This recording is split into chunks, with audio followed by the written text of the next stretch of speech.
ದಿನ ಕರ್ನಾಟಕ ಮುಸ್ಲಿಂ ಸಂಘದಿಂದ ಅದ್ದೂರಿ ಕಾರ್ಯಕ್ರಮ ಮೀಟಿಂಗ್ ಮಾಡ್ತಿದ್ದೀರಾ. ಎಲ್ಲ ಲೀಡರ್ಸ್ ಎಲ್ಲ ಬಂದಿದ್ದೀರಾ. ಜಾಕೀರ್ ಹುಸೇನ್ ಸಾಹೇಬ್ರು ಇರ್ಬೋದು, ದೊಡ್ಡವರು ಇರ್ಬೋದು. ನಿಮಗೆ ಏನಿಸ್ತಾ ಇದೆ ಮೇಡಮ್ ಕಾರ್ಯಕ್ರಮದ ಬಗ್ಗೆ?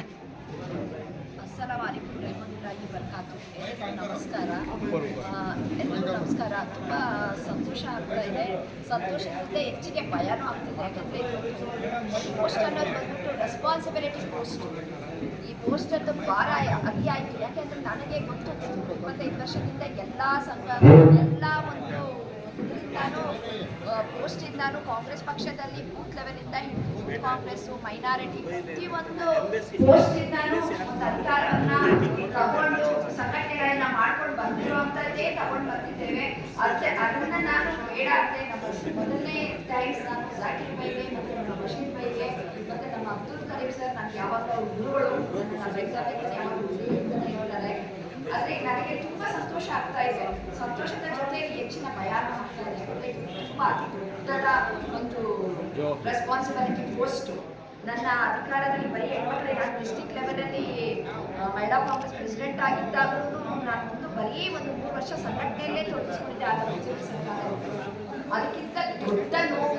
ಯಾಕಂದರೆ ಎಲ್ಲ ಪಕ್ಷದ ಹೆಣ್ಮಕ್ಳನ್ನ ಸೇರಿಸಿ ಸಂಘಟನೆ ಮಾಡಿ ನಮ್ಮ ಮುಸ್ಲಿಂ ಸಮುದಾಯದ ಹೆಣ್ಣುಮಕ್ಕಳಿಗೆ ನ್ಯಾಯವನ್ನು ಒದಗಿಸಿಕೊಡಬೇಕು ಮತ್ತು ನಮ್ಮ 4% ಏನಿದೆ ಮತ್ತು ನಮ್ಮ ಗೌರ್ಮೆಂಟ್ ಫೆಸಿಲಿಟೀಸ್ಗಳು ಏನಿದೆ ಅದನ್ನೆಲ್ಲ ತಂದು ನಮ್ಮ ಹೆಣ್ಣುಮಕ್ಕಳು ಒಂದು ಹೆಣ್ಣು ಒಂದು ಕಲಿತರೆ ಶಾಲೆ ಆಗುತ್ತೆ ಅಂತ ಹೇಳ್ತಾರೆ. ಅದರಿಂದ ನಾನು ನಮ್ಮ ಹೆಣ್ಮಕ್ಳು ಇಲ್ಲಿಂದ ಕರ್ನಾಟಕದಲ್ಲಿ ಇರ್ಬೋದು, ಇಂಡಿಯಾದಲ್ಲಿ ಕನ್ಯಾಕುಮಾರಿಯಿಂದ ಹಿಡಿದು ಡೆಲ್ಲಿವರೆಗೂ ಕಾಶ್ಮೀರವರೆಗೂ ತಗೊಂಡೋಗಿ ಎಲ್ಲ ಹೆಣ್ಮಕ್ಳು ಕರ್ನಾಟಕದಲ್ಲಿರೋ ಮೊದಲ ಬಾರಿ ಕರ್ನಾಟಕದಲ್ಲಿರೋ ಪ್ರತಿಯೊಂದು ಹೆಣ್ಣು ಮಕ್ಕಳನ್ನು ಆಚೆ ಕರ್ಕೊಂಡು ಮೊದಲನೇ ಬಾರಿಗೆ ಅವರಿಗೆ ವಿದ್ಯಾಭ್ಯಾಸ ಮತ್ತು ಕುರಾನ್ ಬಗ್ಗೆ ಮತ್ತು ಪಾಲಿಟಿಕ್ಸ್ ಬಗ್ಗೆ ಹೇಳಿಕೊಟ್ರೆ ಮುಂದಿನ ಪೀಳಿಗೆಯಲ್ಲಿ ನಮ್ಮ ಮಕ್ಕಳು ಒಳ್ಳೆ ಎಜುಕೇಷನ್ ಆಗಿ ಬರ್ತಾರೆ. ನಮ್ಮ ಬಶೀರ್ ಭಾಯಿ ಅವರು ಹೇಳಿದ್ರು, ಎಜುಕೇಷನ್ ಭಾರಿ ಮುಖ್ಯ. ನಮ್ಮ ಮಕ್ಕಳು, ನಮ್ಮ ಮುಸ್ಲಿಂ ಸಮುದಾಯದ ಮಕ್ಕಳು ಭಾರಿ ಹಿಂದೆಗಳೇ ಇದ್ದಾರೆ. ಅಂದರೆ ನಾನು ಇಮಾನ್ ತಗೊಂಡಿರೋರು. ನಾನು ಇಮಾನನ್ನು ನನ್ನ ಮುಸ್ಲಿಂ ಸಮುದಾಯ ನಮ್ಮ ಯಜಮಾನ್ ಮುಸ್ಲಿಂ, ನಾನು ಮುಸ್ಲಿಂ ಆಗಿದ್ದೇನೆ.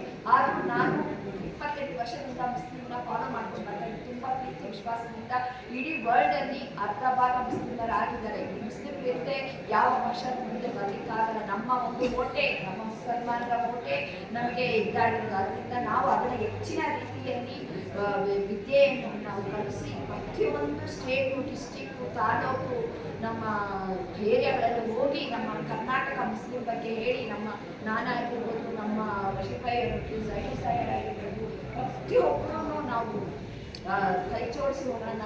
ನನ್ನ ಮೇಲೆ ಭರವಸೆ ಇಟ್ಟು ನನಗೆ ಈ ಅತಿ ದೊಡ್ಡ ಪೋಸ್ಟನ್ನು ಭರವಸೆಯನ್ನು ಕೊಟ್ಟಿರೋದ್ರಿಂದ ನಾನು ಚಿರಋಣಿಯಾಗಿರುತ್ತೇನೆ. ಖಂಡಿತ ನನ್ನ ಕೈಯಲ್ಲಾದ ಕೆಲಸವನ್ನು ನಾನು ನನ್ನ ಕರ್ನಾಟಕ ಮುಸ್ಲಿಂ ಸಭೆಗೆ ಮಾಡುತ್ತೇನೆ ಅಂತ ನಾನು ಪ್ರಮಾಣ ಮಾಡಿದ್ದೇನೆ. ಎಲ್ಲರಿಗೂ ಭರವಸೆ. ಮೇಡಮ್, ಮುಸ್ಲಿಂ ಸಮುದಾಯದಲ್ಲಿ ಭಾಳಷ್ಟು ಮುಸ್ಲಿಂ ಸಮುದಾಯದಲ್ಲಿ ಭಾಳಷ್ಟು ಜನಸಂಖ್ಯೆ ಇದ್ದಾರೆ, ವಿದ್ಯಾವಂತರಷ್ಟು ಭಾಳಷ್ಟು ಜನ ಇದ್ದಾರೆ. ಬಟ್ ಆದರೂ ರಾಜಕೀಯಕ್ಕೆ ಯಾಕೋ ತುಂಬ ಹಿಂದೆ ಇದ್ದಾರೆ ಮೇಡಮ್. ರಾಜಕೀಯಕ್ಕೆ ಬರ್ತಾ ಇಲ್ಲ, ಪಾಲಿಟಿಕ್ಸ್ಗೆ ಬರಬೇಕು. ಅದ್ರ ಬಗ್ಗೆ ತಾವೇನು ಹೇಳಕ್ಕೆ ಇಷ್ಟಪಡ್ತೀರಾ ಮೇಡಮ್? ಮುಸ್ಲಿಂ ಸಂಘಟನೆಯಲ್ಲಿ ಭಾರಿ ಜನ ವಿದ್ಯಾಭ್ಯಾಸ ಮಾಡಿರೋರು ಇದ್ದಾರೆ. 10% ತುಂಬ ಜನನೇ ಇದ್ದಾರೆ. ಯಾಕೆ ಬರ್ತಾ ಇಲ್ಲ ಅಂದರೆ ಅಲ್ಲಿ ಇರೋರೇ ಇದ್ದಾರೆ. ಅವರು ಬೇರೆ ಯಾರನ್ನು ಅವಕಾಶ ಮಾಡಿಕೊಡ್ತಾ ಇಲ್ಲ. ಅವಕಾಶ ಮಾಡಿಕೊಟ್ರೆ ಖಂಡಿತ ಪ್ರತಿಯೊಬ್ಬರು ಬರ್ತಾರೆ. ಮುಂದಿನ ದಿನಗಳಲ್ಲಿ ಯಾವುದೇ ಪಾಲಿಟಿಷಿಯನ್ ಪಾರ್ಟಿ ಇರೋದು ಅದು ಎಚ್ಚೆತ್ತುಕೊಳ್ಳುತ್ತೆ. ಮುಂದಿನ ಪಾರ್ಟಿಗೆ ಮೈನಾರಿಟಿಯವರಿಗೆ ಏನು ಸಿಗಬೇಕು ಅನ್ನೋ ಅವಕಾಶಗಳು ದೊರಕಬೇಕು ಅನ್ನೋ ನಿಟ್ಟಿನಿಂದಾನೇ ನಾವು ಕರ್ನಾಟಕದ ಮುಸ್ಲಿಂ ಸಂಘಟನೆಯನ್ನು ಓಪನ್ ಮಾಡಿರೋದು.